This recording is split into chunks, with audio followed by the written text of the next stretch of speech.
This is Ernesto Juan from ZuDhan Productions, and today we are going to continue talking about traveling to Cuba from the United States.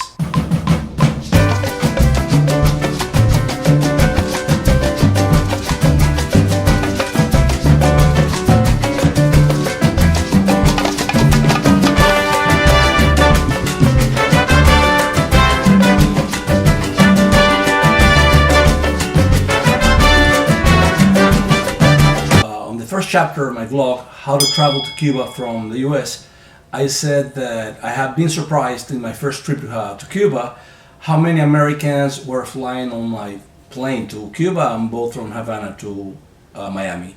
Then I said that in my first from Miami to Havana there were 5 Cubans out of probably about 200 U.S. passengers. And then on my way back from Havana, there were only 3 Cubans on that flight. Anyways, we are going to drive to Orlando's office right now, and we are going to talk about these 12 categories under which any American citizen can travel to Cuba. We are going to analyze one by one these 12 categories. Many American people are unaware that they can travel to Cuba. Many Americans don't know how easy it is to travel to Cuba.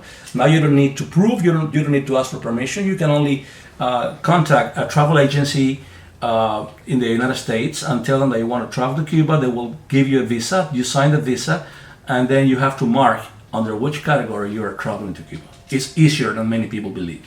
Anyway, let's not waste any more time. Let's drive to Orlando's office and let's talk about these 12 categories of how Americans can travel legally to Cuba. See you in a bit.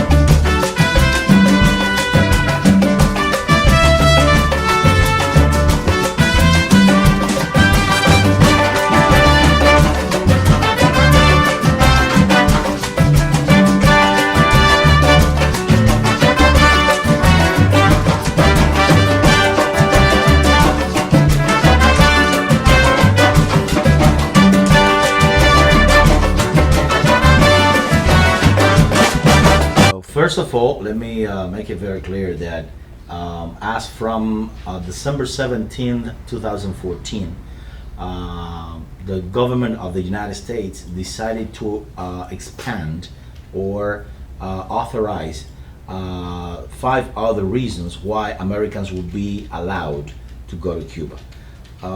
The fact is that there were 7 categories. Then those other 5 would make it a lot easier for Americans to find a reason to go to Cuba. Let's go directly into which are those 12 valid reasons for Americans to be able to travel legally to Cuba. Also, it's very important to make it very clear that Americans are not supposed to travel to Cuba on tourism. So tourism, going to the beach, is not a valid reason. Which are those 12 valid reasons? The first one is family visit. Obviously, you need to have a certain degree of family relationship with a Cuban national. Okay. For example, this one reads, visiting a close family relative related by blood, marriage, adoption, no more than 3 generations away. So it means your 3rd cousin would still be a valid reason for you to visit Cuba. Then we go into the second point of that first category, which is if you are a Cuban national, obviously, a person who resides in Cuba, student or other persons located in Cuba for more than 60 days under the general license of official government business. So this is the first of those 12 reasons, or the first of all those 12 categories. Then number 2, official U.S. government business as well as a foreign government and intergovernmental organizations. It speaks by itself. It is if you're going to Cuba to work for your government or intergovernmental relationship with Cuba, you have a valid reason to be there, to visit. Journalist activities. There are many freelance journalists. You are allowed to go to Cuba as a freelance journalist as long as you can prove that you are someone who is regularly employed as a journalist, supporting broadcast or technical personnel, freelance journalists with record of previously working as such in other projects. This means that if you decide to be a freelance journalist today and you want to go to Cuba tomorrow, you probably won't qualify within these categories because you need to have a record of having done this freelance journalist activity before. We go into the fourth category, professional research and meetings. Research directly related to the traveler's professional background. That is, if you are a scientist on any branch of science, you are allowed to go to Cuba to do some of these researches. Professional meeting is not for the promotion of tourism and directly relates to the traveler's professional background.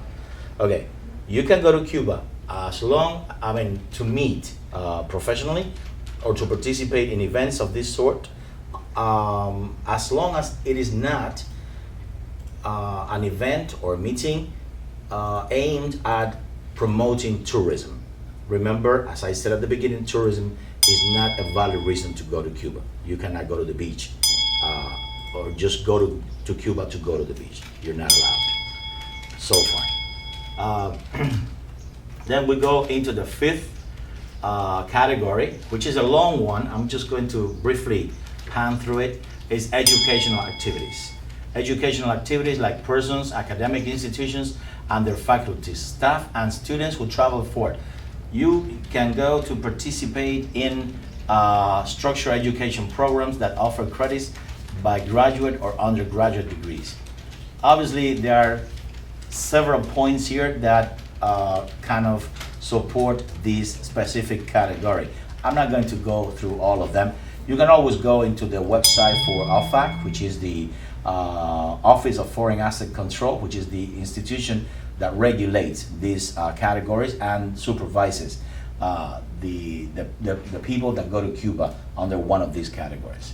So within these educational activities also fall the people-to-people travel. And this is one of the most used categories under which Americans travel nowadays. This is, as it says, the category in itself says, is people to people. The reason for this category to exist is only that the American travelers who want to go to Cuba to encounter, to meet people, the people of Cuba, participate in activities which are like day to day for the Cuban people, visit the basic facilities there, etc.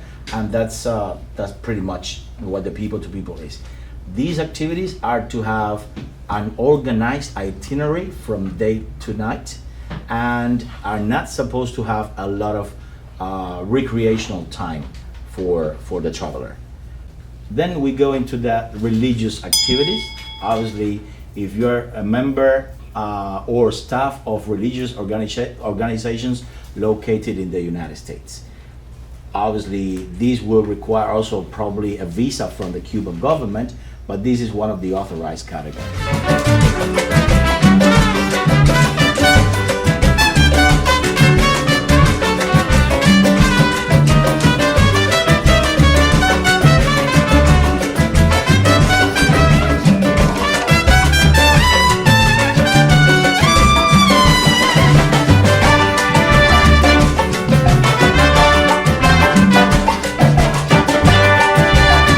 There are 12 categories, as I said before. Today we're going to start telling you about the first 6 categories under which a North American traveler can legally visit Cuba.